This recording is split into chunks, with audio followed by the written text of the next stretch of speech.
Final Fantasy VII was released in Japan 20 years ago this month.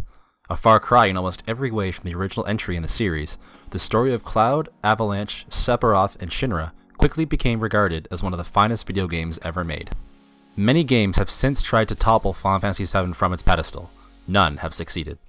Among fans, the debate for artistic supremacy between Final Fantasy VI and VII will always rage, but there's no denying that Final Fantasy VII is the biggest commercial success to bear the Final Fantasy name, even without the mega compilation that it ended up spawning. No game is without flaws, however, so let's examine Final Fantasy VII and its legacy to identify some of its problems, but also the biggest factors behind its success.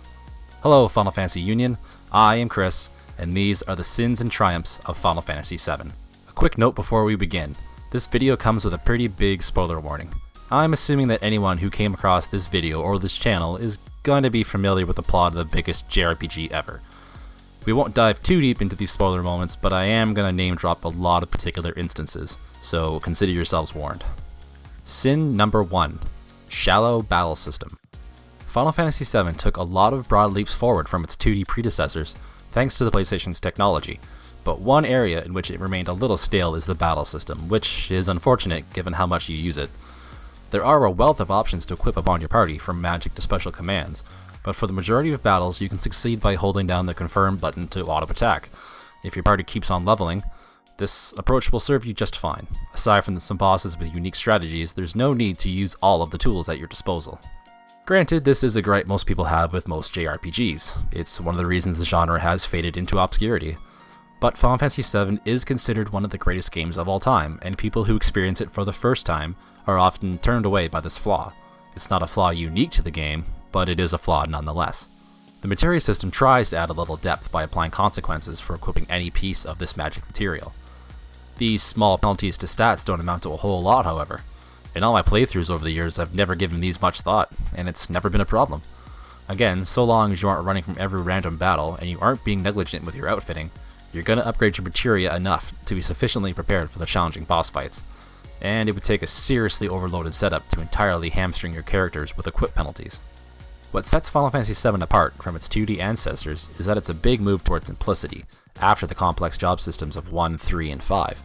Even 6 required some attention to ensure characters were learning spells from Magicite. Compared to prior systems of character development, Final Fantasy VII is a little shallow.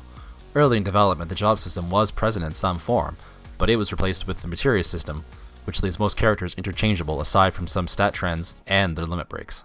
This game feels a bit grindier than others too because of its theatricality. Between loading times and all the mandatory animations like the slow camera pans at the start of battle and lengthy attack sequences, each encounter drags a lot longer. What may have been tedious in prior games becomes an outright chore at times in Final Fantasy VII. Sin number 2. Bad translation. With any localized game, translation is vital. It's not enough to simply convert the text to English and call it a day. If the game reads like a bad Google translation, it can have big ramifications on the audience. The best localizations ensure that subtle nuances are translated appropriately. Think of Final Fantasy XII, for example. Its script was refined for English releases to maintain an almost Shakespearean tone, and it was one of the highlights of the PS2 release. Final Fantasy VII, unfortunately, strays closer to the lazy Google Translate side at times. You get cringeworthy moments like Aerith's observation that "this guy are sick." The debate over her name can also be blamed on translation. Sorry Team Aerith, but Team Aerith is officially correct. Some terms and phrases could have been translated better throughout, but these are minor quibbles. However, when the translation neglects to mention key plot points or explain them with clarity, it becomes a real problem. Did you know that through the first half of the game you aren't actually chasing Sephiroth? Sure, the party concludes that Sephiroth must have been the one to break into Shinra HQ, free Jenova, and murder the president, and you do see the man himself at points, like on the cargo ship or the game's most infamous moment at the end of Disc 1. But when you first enter the northern cave, Sephiroth's body is there, encased in Mako. This always struck me as strange, but like many other players, I waved it off for a decade, until the past few years when Ultimania guides and fan translations provide some clarification. Jenova awakens within her prison when Cloud, whose body is flooded with her cells, comes near. She breaks free, takes on Sephiroth's form, and embarks on the pilgrimage of carnage the player must follow. No, Sephiroth didn't kill Aerith, Jenova did, wearing Sephiroth's form.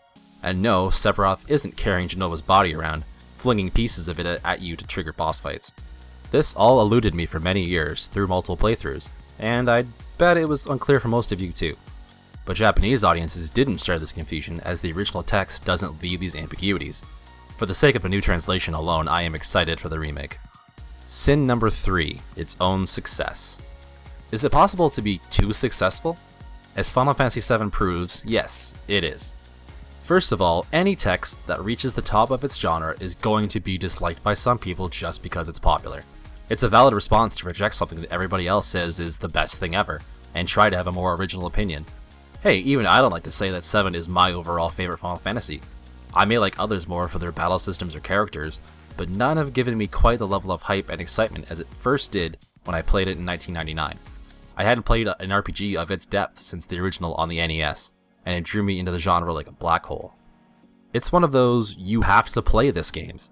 How many times have you heard it recommended to you or others? Whenever someone is told it's a must-play experience, it sets certain expectations for these new players that it might not meet now, since it's 20 years old and beginning to show its age. More importantly, Final Fantasy VII remains the standard by which all other JRPGs and Final Fantasies are measured, and it has proven an impossible bar to meet. Frankly, Square has been chasing its own tail ever since 7's release. No other Final Fantasy has surpassed its cultural and industrial impact, nor its commercial success. Final Fantasy X may come close thanks to its big remaster push, but it wasn't the same sort of defining moment for the gaming industry. More recently, Tabata set sales goals for Final Fantasy XV based on 7 sales figures, which luckily it is on a good pace to meet shortly after launch. The compilation of Final Fantasy VII sought to capitalize on its success but ultimately resulted in some forgettable experiments. A cult favorite, Crisis Core, a movie most people regard as a tech demo, Advent Children, a sequel that barely deserved the name, Dirge of Cerberus, and a lot of wasted resources. Most of Square Enix's offerings since 1997, Final Fantasy or otherwise, can't hold a candle to Final Fantasy VII's commercial achievements, and few earn the same critical reception from audiences or industry voices. What has been the most desired Final Fantasy game for over 15 years, give or take? A remake of Final Fantasy VII. There's a very vocal segment of the fanbase that would much rather play a remake of the company's magnum opus than play something new and original. That's not the most encouraging sentiment for Square Enix, knowing that most things you produce have little chance to satisfy a good chunk of the core audience. The impact doesn't end in-house with Square and Final Fantasy, however. Let's consider Final Fantasy VII's impact on the JRPG genre altogether. Initially, its sales fervor resulted in a wave of other titles hitting Western shores, an aftershock that lasted well into the PlayStation 2's lifespan. Would publishers have been as willing to take a chance on titles like Lunar, Alundra, Valkyrie Profile, and Dark Cloud, to name but a few, if Final Fantasy VII hadn't proven there was a demand for JRPGs in the West? Ultimately, these other games failed to gain a sufficient commercial foothold to fully blossom into franchises in English markets.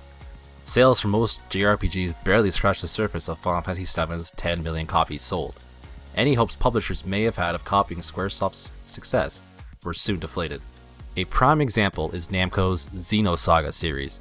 Originally planned as an epic 6-part story, this futuristic JRPG ended up being condensed into 3 games after the first installment under-delivered. The third game was quietly pushed out to give its meager following some sense of closure, and honestly, they're lucky they got as much. Episode 1 sold 1.74 million copies, but Episode 2 failed to retain half of that audience. We can dig up examples and talk sales figures for hours, so I'll leave it at that. We may come back to this in a separate video.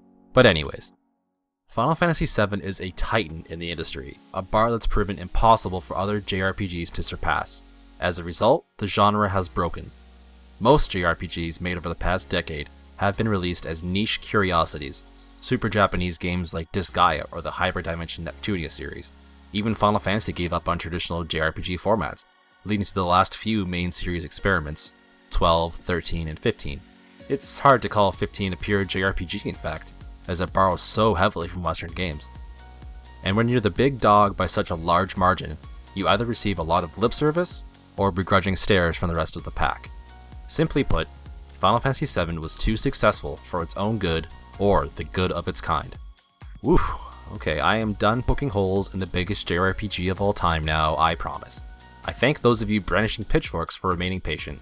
Now, let's take a look at what made Final Fantasy VII so industry-warpingly successful. And for the 7 haters, remember, we've had your fun already. Triumph number 1, the PlayStation effect. One of the most controversial aspects of the game is its very format. At the earliest stages of its development, Final Fantasy VII was a Nintendo game.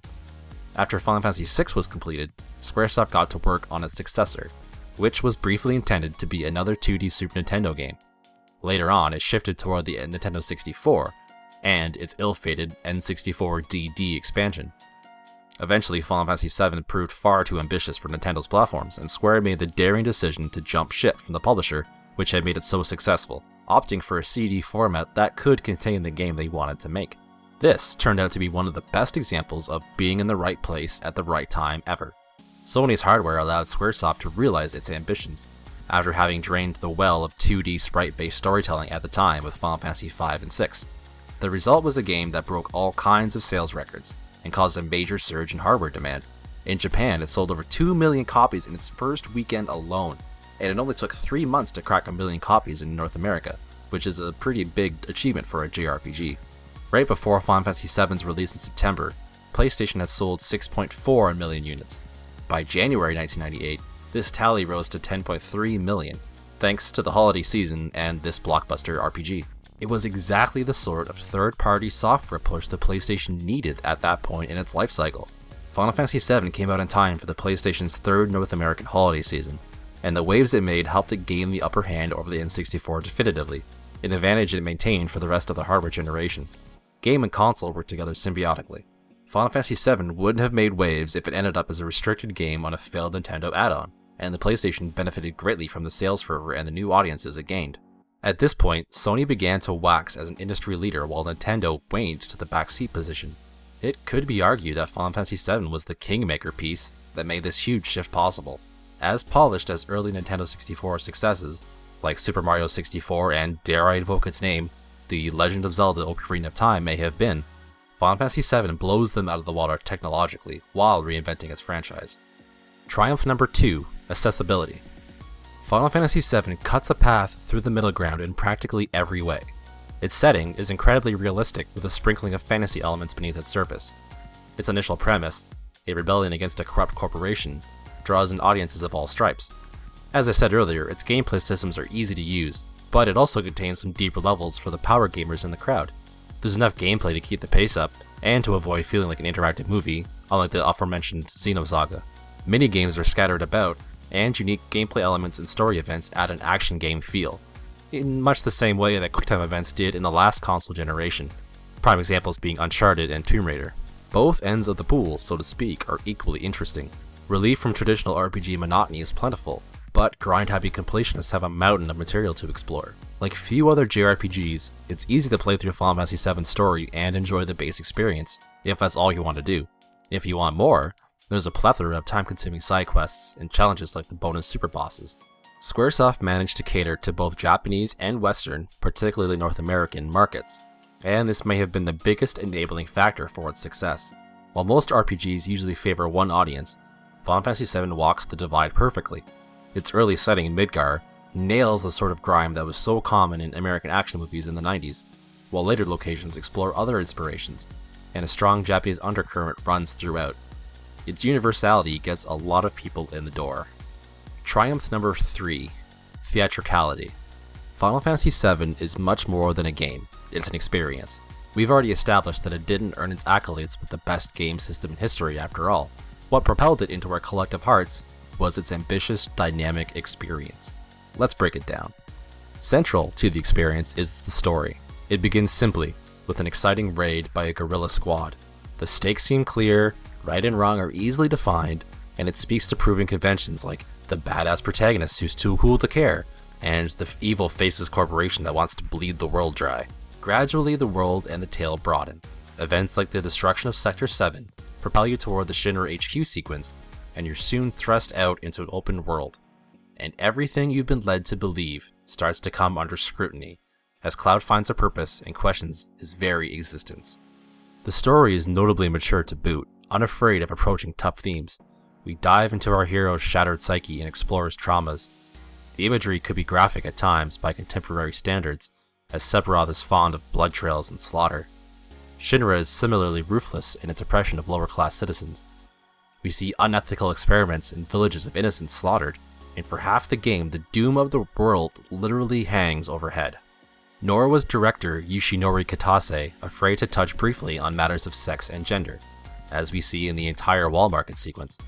We meet some LGBTQ NPCs, cross-dress, and do whatever happens in the Honeybee Inn. Hey, what happens when the screen goes black stays behind the black screen. And who could forget the deplorable Don Corneo? No, really, help me forget him, because I still feel a little unclean after all these years. At 9 total party members, it's a bigger cast than most, but each party member still gets their moment to shine. They are fleshed out and remain more or less relevant to the plot throughout. Now, as secret characters, Yuffie and Vincent may be the exception to this. However, Yuffie has 2 memorable side quests in her homeland, which is a huge chunk of the world map to itself. And though Vincent gets the least focus, his tragic story adds another layer to Sephiroth and Hojo. This is something Final Fantasy VI couldn't quite achieve with its larger cast, as many of its playable characters are debatably passengers, with apologies to Mog, Gao, Umaro, and Gogo. At points, the game throws a wrench at us by removing party members.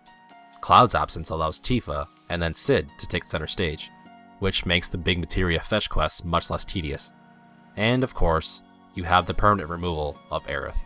It's remarkable that it's been 20 years since a Final Fantasy game killed off a main party member during the course of the story. Aerith's death may be the most memorable example, but until this point, it was almost expected that a playable character would sacrifice themselves for the greater good long before the final dungeon. The drama seeps into battles as well. Remember the way Aerith's theme continued to play while you fought Genova Life? Or Cloud's epic mono-a-mono showdown with Rufus atop Shinra HQ? Or fighting the monolithic diamond weapon right after it walked out of the sea like Godzilla? Iconic story sequences rival moments from Hollywood blockbusters. Moments like Aerith's death, now the most well-known moment in franchise history, or the calm flashback, or even Cloud and Tifa's bittersweet last night together, sleeping beneath the Highwind. Flowing through all of this, of course, is one of Nobuo Uematsu's finest soundtracks, rife with electrifying battle anthems, touching personal themes, and ruminating, moody moments of introspection. The story is daring, complex, and varied, told with flair. With everything that's come since, it may be hard to fully appreciate just how groundbreaking all of this theatricality was, but in 1997 it was revolutionary, a realization of the potential video games held as a medium, like a blockbuster movie you could control. Conclusion. It may not have offered the same level of mechanical complexity as others in its genre or lineage, and it certainly has strayed toward being too popular and influential, but the fact of the matter is, when it comes to the overall package, Final Fantasy VII really deserves its nominations for greatest game of all time. It launched RPGs into the 3D era, blazing a trail for games of all stripes to follow, and was the concrete in the PlayStation's foundation. In it, consumers and developers alike were shown what was really achievable in the new console generation, with a theatricality the N64 didn't rival. More than a solid game with broad appeal that launched at the right time with a strong marketing campaign, Final Fantasy VII was a cultural and industrial revolution. We, as an audience, leaned toward overlooking its flaws and hiccups as a result. It's a mandatory experience in video game history, and we may never see another video game success story quite like it. Well, there you have it, the sins and triumphs of Final Fantasy VII. I really hope you enjoyed this video, and if you did, we'd really appreciate it if you'd like it below and subscribe to Final Fantasy Union. This is the first video in this series.